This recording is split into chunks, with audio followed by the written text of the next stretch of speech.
दोस्तों आज हम आपको लेके आए हैं डॉक्टर राम कुमार वर्मा। आप सभी को याद है जो हिंदी साहित्य में बहुत ही मुख्य भूमिका उन्होंने निभाई है और आज उनको लोग याद करते हैं और उन्हीं की स्मृति में बनाया गया डॉक्टर राम कुमार वर्मा ट्रस्ट और उनके घर का नाम है साकेत। आज इस ट्रस्ट में एक व्याख्यान माला आयोजित की जा रही है जो पुरातत्व के बारे में हमें जानकारी प्रदान की जा रही है। तो चलिए आपको ले चलते हैं डॉक्टर राम कुमार वर्मा ट्रस्ट के अंदर और जो व्याख्यान माला है उस व्याख्यान माला को हम आपको भी अपने चैनल के माध्यम से दिखाते हैं। सबसे पहले आप देख सकते हो ये उनका घर है और जो कि अब ट्रस्ट के रूप में यहाँ पे कुछ न कुछ व्याख्यान माला आयोजित की जाती है। ये साकेत है, आप देख सकते हो और ये पूरा उनका बंगला है। अब यहाँ उनकी बेटी रहती हैं।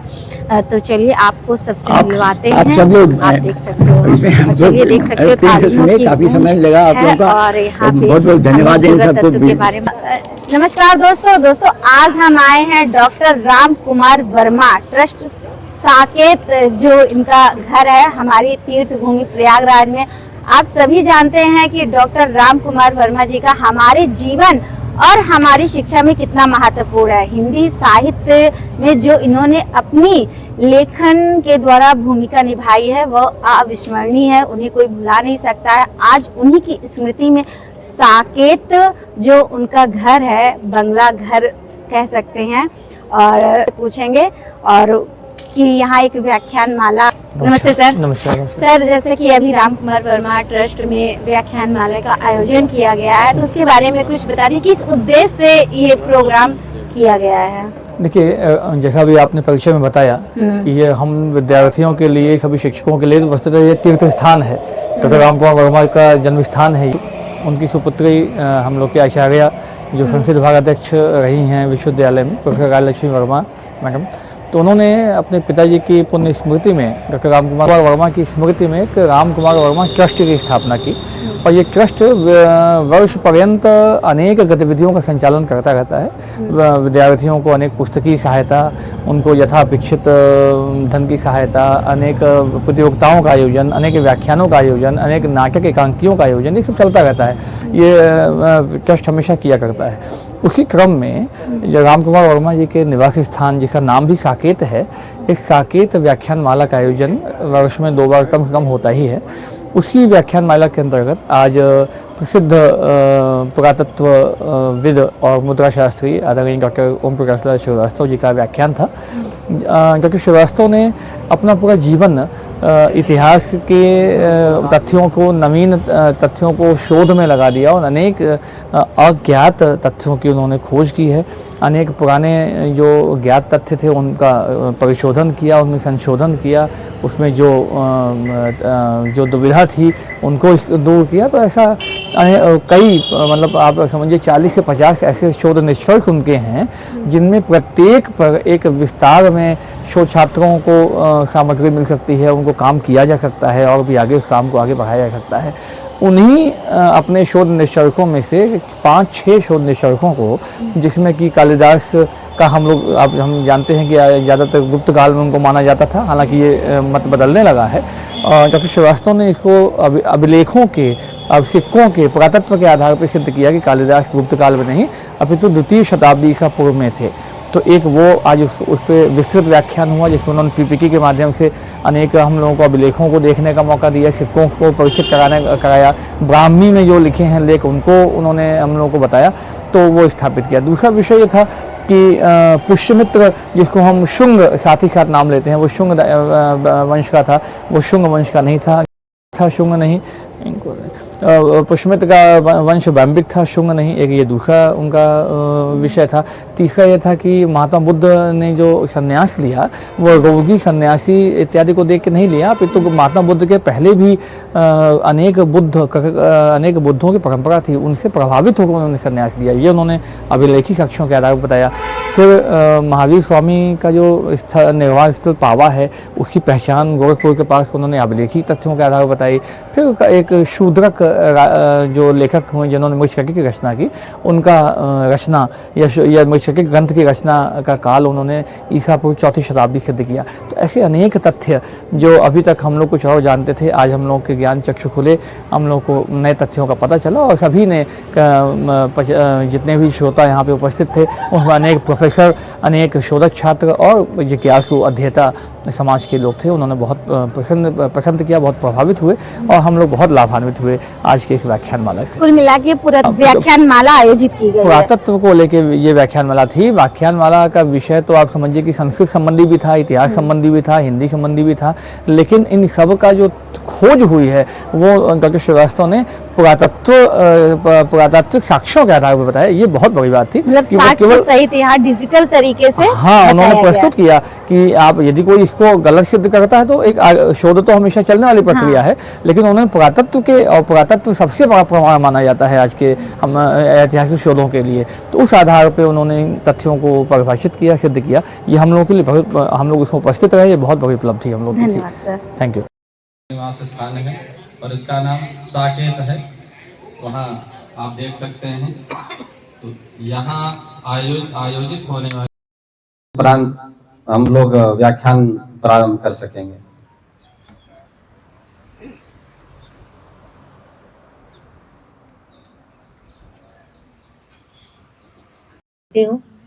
जैसा कि अभी संस्था के कोषाध्यक्ष महोदय ने आपको बताया, औपचारिक कार्यक्रम होता है जिसमें जो शिष्टाचार होता है विभिन्न प्रकार के सम्मेलनों का, वो हम नहीं रखते, उनके दर्शन करने। और ये रोचक बात मैं आपको बताऊं कि भारतेंदु हरिश्चंद्र जी को अगर आप छोड़ दें और प्रसाद जी को भी छोड़ दें, उसके बाद जितने भी साहित्यकार हिंदी जगत के थे, मैथिली शरण गुप्त जी से लेकर के वर्तमान काल के जितने युवा साहित्य किया गया कि वे विद्वान जो सहज रूप से लोगों को उपलब्ध नहीं होते हैं, जिनको सुनने का अवसर नहीं मिलता, ऐसे तौर पर भी मैं पुनः आप लोगों का स्वागत करती हूँ। धन्यवाद।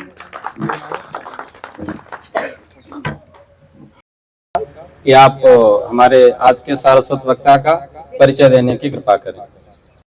वास्तविक शोधार्थी हैं, पूरा जीवन ही अध्ययन एवं शोध को आपने समर्पित कर दिया है और आज भी निरंतर शोधरत है।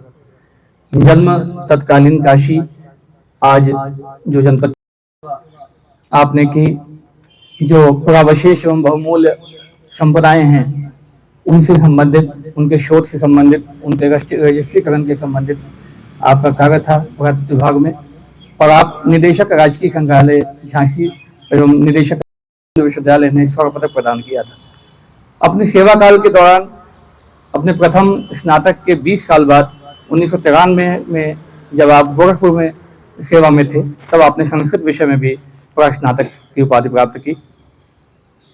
आपको अनेक सम्मान एवं पुरस्कार प्राप्त हुए हैं था, जिसमें विश्व के प्रमुख 10 पुरालिपि एवं अंक विज्ञान पे शोध करने वाले लोगों की गणना की गई थी।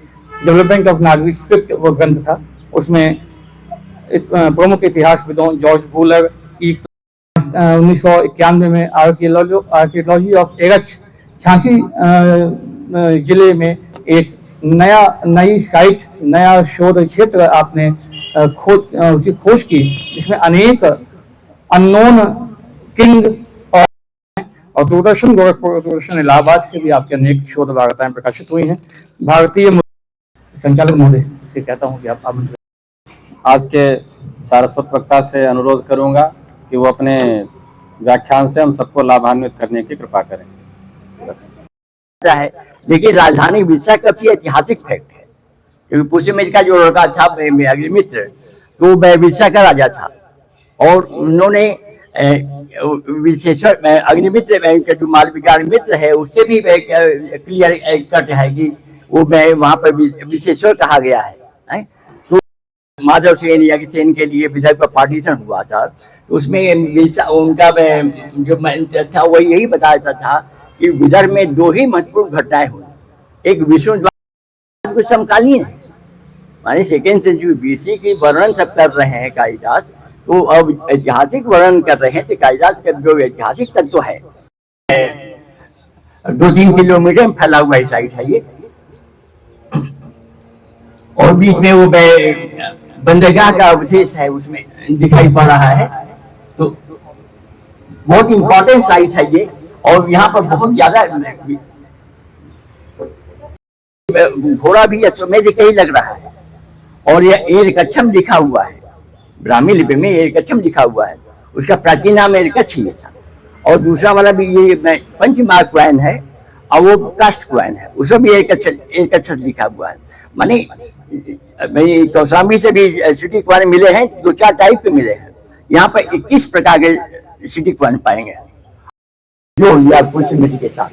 देखिए अब ये किसी एक पुराण में कह दिया, सुन कह दिया, ये पुराण है 4वीं-5वीं शताब्दी का। तो 5वीं शताब्दी का है और सेकेंड सेंचुरी बीसी के हैं, 400-500 साल का अंतर है। इस पुराण को कितना मालूम रहा होगा। सुंगरा नाम राज्य है, सुंगरों के राज्य में अभिलेख लिखा वाले कौशाम्बी राजा धनभूति, जिसके पिता वगैरह जो पितामह है वो भी राजा है। राज्यों में विश्लेषण लिखा हुआ है। लेकिन अब सुंग कह दिया, पकड़ लिया लोग, सुंग राजा हुआ। तो लोगों ने सुंग राजा ढूंढना शुरू कर दिया। सिक्का उनको मिला था, उसमें असही नहीं था, तो उसे उन्होंने सुंग राजा पड़े, क्योंकि सुंग अभिलेख हो गया तो सुंग राजा बनाना है। सुंग राजा हो गया, कोई झंझट नहीं था। और ये ऐसे ही केडी वाजपेयी ने, अच्छा ये भी देख लीजिए, यहाँ पर अगरजुष साफ साफ लिखा हुआ है। तो ये अगरजुष है, उसको सुंग राज पढ़ दिया गया, तो इसलिए समस्या उत्पन्न हो गई। और केडी वाजपेयी थे, ये भी अगरजुष लिखा हुआ है, राज का क्वाइन उन्होंने पब्लिश किया था।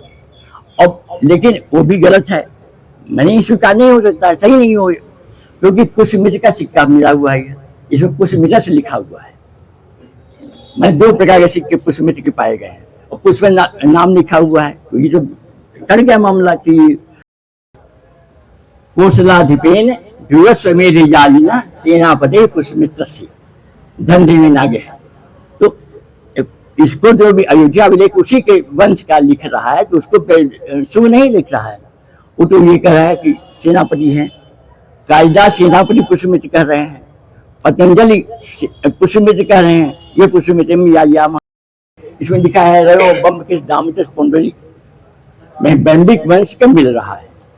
और दूसरा इसमें भी वम किस वर्मस और दूसरे पे राज्य वम किस भववर्मस, मैं 2 राजा हैं जिनको वम किस कहा जा रहा है। गलती यही होगी कि पुनः प्रत्याहार बैंबिक वंश का उसने किया था, नहीं काश्यप किया था, तो अश्वमेध किया तो पुष्यमित्र के साथ जोड़ दिया। ये कोसलाधिपेन अश्वमेध राजा है, ये तो नहीं बात। क्योंकि विजय के बारे में ये है कि हर स्टेट में बाण ने लिखा है कि वो पीतकुट से चलकर अजयवती के किनारे आया और ये मेखलक के साथ हर से मिला, इसके अंदावार में हर से मिला। अब देखना है कि अजयवती के किनारे बाण गया कब था। श्रावस्ती भुक्त के कुंडधानी विषय के सोमकुंडिका गांव में हर्ष गया था, दान दिया था वहां पर। इसमें इन्हें लिखा नहीं है कि बाण मिला उससे।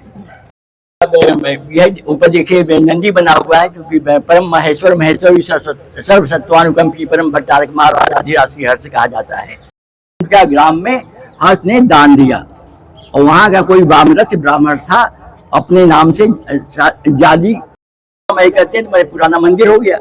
लेकिन जब रोड से मेन रोड कुसमी जंगल है गोरखपुर में, तो उसमें जब हम लोग जा रहे थे तो देखे कि रोड जैसे छोड़े उस पर लिखा ढाणा कुंड देवी लिखा था। तो ढाणा कुंड मन कुंडधानी। और फिर ढाणा गांव भी है। पहले परंपरा थी कि हम आयके में पहले देवी होती है, तो हम कहते यही तो नहीं बैठ रहा है। निदान कथा जातक में लिखा है दक्षिण लाजिन विंशति बसा विजितेन अतन आगत्य महीते हिल बुधे जाते शक्य मुनि थी, शक्य मुनि।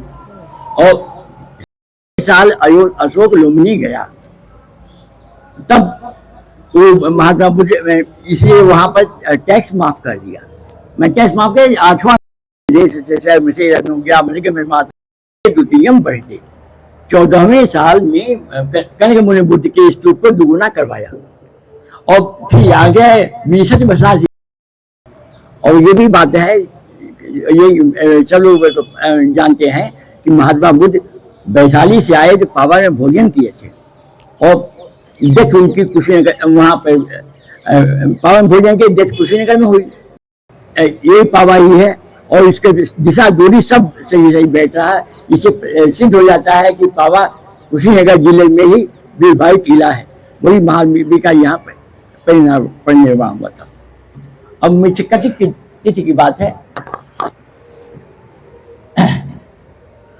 अनुभव से हम सबको लाभान्वित करने के लिए अब मैं धन्यवाद ज्ञापन के लिए डॉक्टर शांति चौधरी जी को आमंत्रित करता हूँ। आप आए और जीवन में जितने भी उन्होंने शोध किए उनका बहुत संक्षिप्त में किस तरह से उन्होंने तिथियों का खोजा, जो आज तक अभिलेखों को गलत ढंग से पढ़ने की वजह से जो स्थापित थी तिथियां, उनमें उन्होंने संशोधन किया। ये एक कहा जाएगा बहुत ही बड़ी उपलब्धि है और हम लोग ने उसका साक्षात दर्शन किया। कितनी सुंदर शिलालेख, कितना सुंदर उनका, उन्होंने जब उनको पढ़ रहे थे वो जो मेरी समझ से वो लिपियों से तो हम लोग परिचित भी नहीं है, वो कुछ शायद ब्राह्मी लिपि थी, कुछ अलग अलग लिपियाँ, और उनको वो इस तरह से पढ़ रहे थे कि जैसे वो अपनी हिंदी पढ़ रहे होंगे या संस्कृत पढ़ रहे होंगे। तो ये बहुत आज का बहुत ही रोचक व्याख्यान था और ऐतिहासिक उपन्यासों का सृजन किया। उनका इतिहास से क्या हर विषय से इतना ज़्यादा लगाव था, तो ये आज का विषय बहुत ही महत्वपूर्ण था और हम सब आपका बहुत आभार व्यक्त करना चाहेंगे। इतना रोचक, इतना ज्ञानवर्धक, इतना शोधपरक व्याख्यान आपने आज प्रस्तुत किया और हम सब श्रोताओं से ही किसी भी कार्यक्रम की सफलता होती है। आज का तो बहुत अंतरंग हमारा ये कार्यक्रम होता है जिसमें जितने भी शोधार्थी हैं या छात्र हैं या जो शिक्षक गण हैं, सब हमारे अपने परिवार के ही लोग हैं। लेकिन सबका बहुत आभार। एक गुलाबी ठंड में हम लोग ने इतने रोचक, इतने अच्छे व्याख्यान का आनंद लिया, तो हम चाहेंगे करतल ध्वनि से आप इनका आभार व्यक्त करिए। बहुत बहुत धन्यवाद सबका।